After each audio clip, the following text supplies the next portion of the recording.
ঠাকুর রামকৃষ্ণকে একজন ভক্ত জিজ্ঞাসা করলেন, ঈশ্বরের ওপর মন গেলে কি সংসারে আর মন থাকে?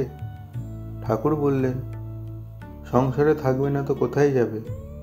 আমি দেখেছি যেখানেই থাকি সবই তো রামের অযোধ্যা। রামের অযোধ্যাতেই তো আছি। এই জগৎ সংসার রামের অযোধ্যা। রামচন্দ্র গুরুর কাছে জ্ঞান লাভ করার পর বললেন, আমি সংসার ত্যাগ করব।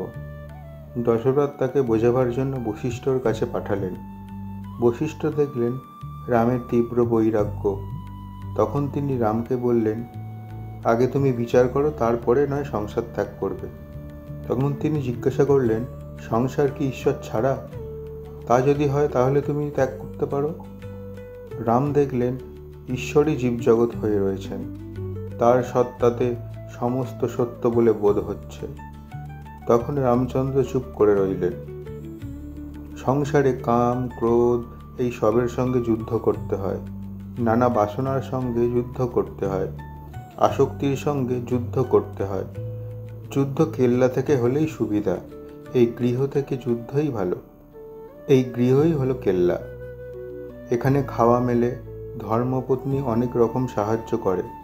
কলিতে অন্নগত প্রাণ, অন্যের জন্য 7 জায়গায় ঘোরাচ্ছে এক জায়গায় ভালো।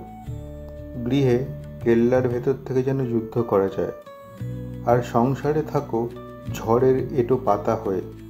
ঝড়ের এঁটো পাতাকে কখনো ঘরের ভেতর লয়ে যায়, কখনো আস্তা কুড়ে।